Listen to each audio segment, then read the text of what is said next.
During World War II, Japanese troops under the command of the imperial family and the legendary General Yamashita are said to have buried a fortune in treasure in the Philippines.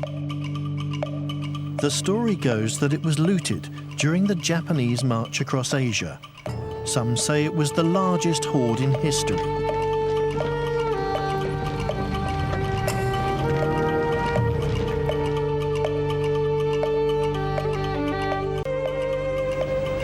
The quantities that people talk about over here, I mean, are mind-boggling. You're talking not tons, but hundreds of tons. Gold. You're chasing something that's a real dream. There's romance, adventure, excitement, and it allows grown men to be little boys again. Rumors of a vast treasure left by the Japanese began to sweep the Philippines shortly after the war. The rumors have never died away. Books and internet websites have helped to spread the story of Yamashita's gold. Its most dramatic version claims that during the war, the Japanese imperial family masterminded an operation to loot the territories the Japanese had conquered, and that towards the end of the war they buried hundreds of tons of stolen gold in sites throughout the Philippines. Sterling Seagrave, an American author, has spent a couple of decades investigating Yamashita's gold. We know that there were 175 imperial treasure sites, and these sites have marked on them the quantity of gold that was hidden in each vault. They had hidden $100 billion, 1945 dollars worth of treasure in the Philippines. Like many Filipinos, Marcos was also fascinated by legends of Yamashita's gold. In the late 60s, rumours began to circulate that Marcos had found the treasure, rumours that Marcos himself encouraged. Well, Marcos started out with less than $60,000 in assets according to his tax returns when he took over as president in 1966. In 1970, it became apparent he was making a lot more money than his presidential salary. And he called in the local press and said, "Do you know how I made my pile, boys? I found the treasure of Yamashita." Marcos claimed that he'd first got hold of maps to the Yamashita treasure as a guerrilla fighting the Japanese in the northern Philippines. Few believed him later on when he and his wife Imelda said that he'd actually found Yamashita's gold. But in 1971 came a discovery that indelibly linked Marcos's name with Yamashita's gold, and appeared to provide concrete proof of the existence of the treasure itself. They found a golden Buddha at 3 feet. The height is 3 feet, and the weight is 1 ton. Henry's father, Rogelio Rojas, a Filipino locksmith and treasure hunter, claimed to have found a solid gold Buddha in a tunnel behind a hospital in the former Japanese stronghold of Baguio. He believed the Buddha was part of Yamashita's private hoard.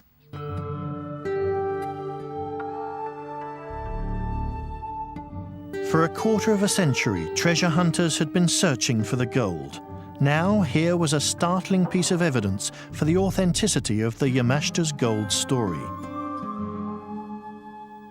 Rojas said that he'd been given a map by a former Japanese officer which showed the whereabouts of the Buddha.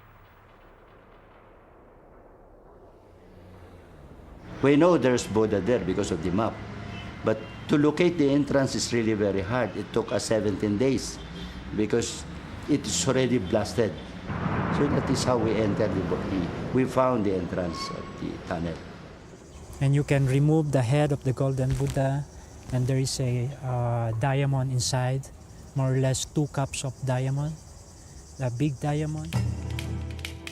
25 years after these photographs were taken, an American court awarded one of the largest judgments in legal history to the Rojas family against the heirs of the dictator Marcos, $22 billion. As Rojas told it, shortly after he discovered the Buddha, agents of Marcos raided his home and confiscated it. A media outcry ensued. 2 weeks later, the Buddha was returned. After 9 days, when they raided the house, they surrendered, the military raided her house. They surrendered the Buddha at the Baguio City Hall, but it's fake, a fake Buddha. Rojas alleged a switch. This Buddha was made of bronze and its head did not detach. Rojas was arrested.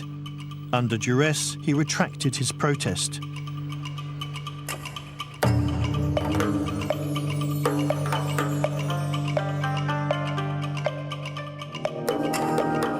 It was only 20 years later, after Marcos's fall from power, that Rojas felt safe enough to pursue the former president in court. He claimed Marcos still had the original gold Buddha and sued him for its return. Despite the doubts and rumours, Rojas always maintained that his Buddha was made of gold and that Marcos stole it. Just before Rojas was due to fly to Hawaii to give evidence against Marcos, he died. His friends and family claim he was murdered, poisoned by Marcos. But the Rojas case was about to take a dramatic twist. A witness was produced who claimed he'd seen a Buddha identical to Rojas's in Marcos's now abandoned summer palace in the Philippines. A witness who helped swing the trial the Rojas's way, and who may be the key to the truth about Yamashta's gold.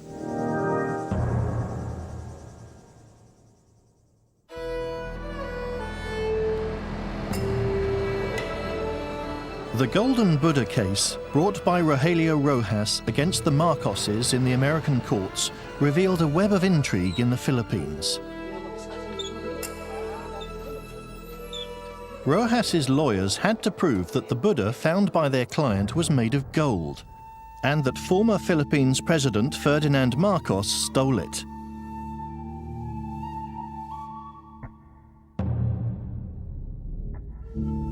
As part of their case, they brought forward a treasure hunter named Robert Curtis.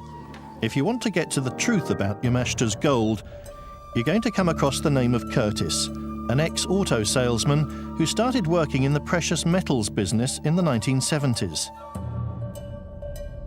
Curtis's story is that in 1975, he saw a golden Buddha at Marcos's now abandoned summer palace, a claim he repeated under oath to lawyers for Rojas. While you were there at the summer palace, did you see any gold? Yes. Where, in what form was the gold? Well, one was a Buddha and the other were bars.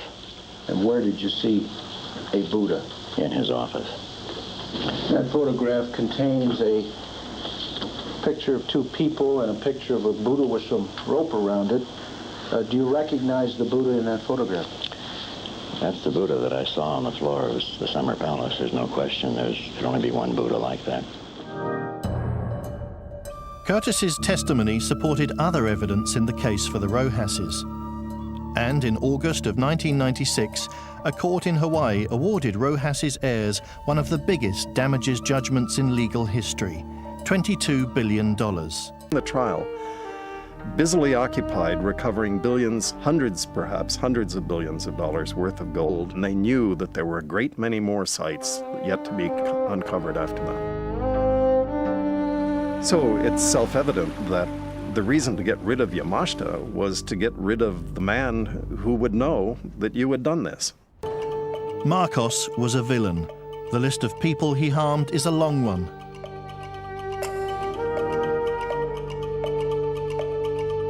Another who says he's owed money by the Marcos family is Robert Curtis.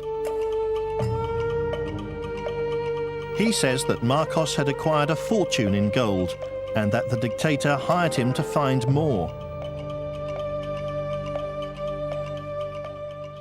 During this meeting with the president, he was trying to eliminate any doubts that I had. So the purpose of the trip was to show me gold.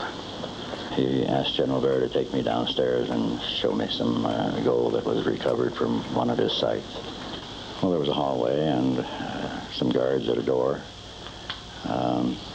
which they opened up, and I went in. And there were gold stacked from floor to ceiling. I was amazed that they could get that much gold stacked up that high. Curtis says that Marcos and the treasure hunters had acquired maps to 172 Japanese burial sites. The story of where these maps came from and how Marcos's group acquired them is a romantic one. The version offered by Curtis and others is that the maps were left with a Filipino, Ben Valmores, at the end of the war. According to this story, Valmores had served as valet to the Japanese officer responsible for the treasure burials, Prince Takeda. Valmores is the key eyewitness. He visited the treasure sites. He went with his prince during the excavation, during the loading of the treasure into the vaults, and then during the final inventories before the vaults were sealed. Toward the end of the war, he went with Prince Takeda up to the northern end where they rendezvoused with a Japanese submarine, and it was arranged for Prince Takeda to be smuggled out of the Philippines to Japan.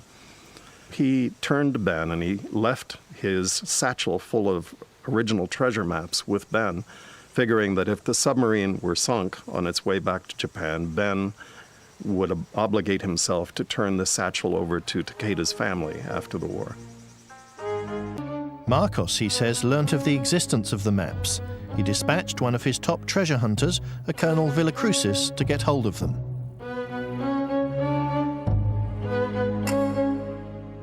Colonel Villacrucis see the map because he's the one who break the lock. And he says to me, Ben, this is a map of treasure. So I was surprised when he says that is a map of treasure. So I said, no, might be, I don't know. The Labour Group was the name of Marcos's treasure hunting team. It included Villacrucis and Valmores.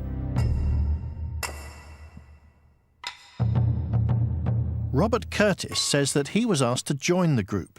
His tasks, to decode the Japanese maps and to find the gold. Then, he says, he had to use his metallurgical knowledge to re-smelt the gold so that its origins were disguised. Curtis was a success.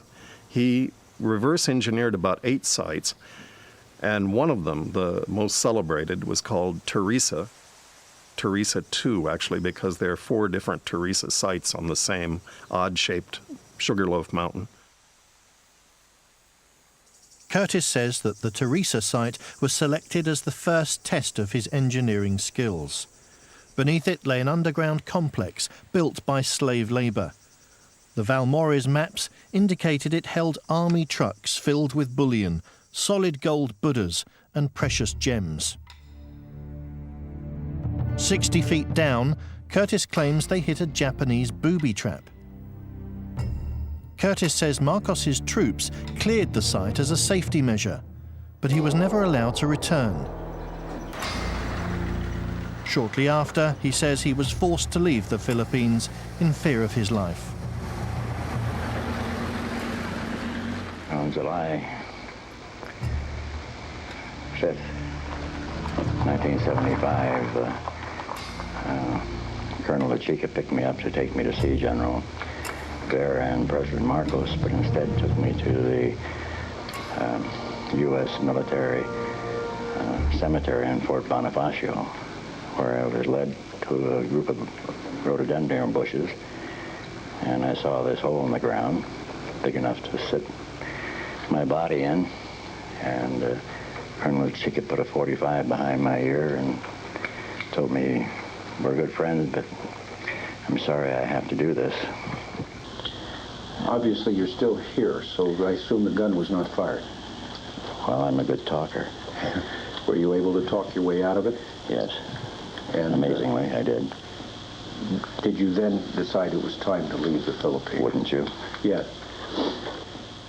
At that point, Marcos came in with his soldiers, and they removed only the gold that they found in the back of 8 or 9 army trucks that were in one of the tunnels. The amount of gold Marcos recovered was $9 billion worth of gold in 1975 values. After that, gold prices went way up.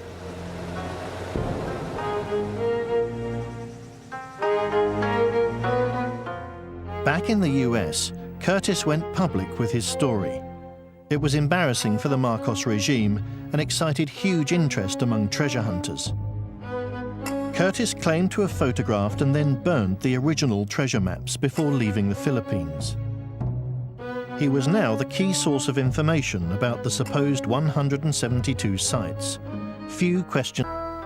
But in April 1996, a Japanese documentary crew caught on tape a cave full of gold bars said to be worth over $150 million. For many, this was incontrovertible proof of the existence of the Yamashita treasure.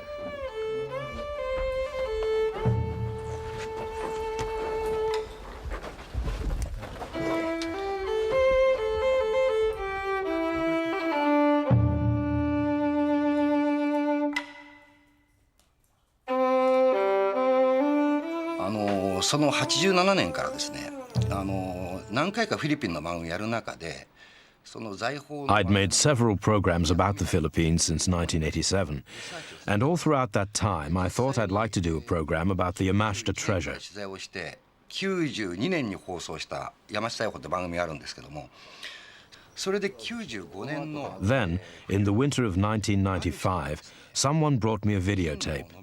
I had a look at it and saw that it contained footage of several hundred gold bars in the jungle in the Philippines. As a result of that, I really wanted to get some film of it for myself. ある、映っている。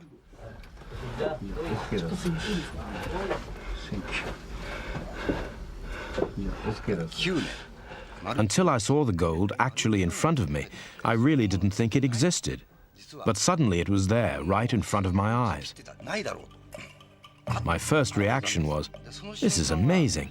いや、すごいと、とにかくこれは。 The documentary crew were given samples from one of the gold bars, which they took back to Tokyo for testing. The tests proved it was high-grade gold.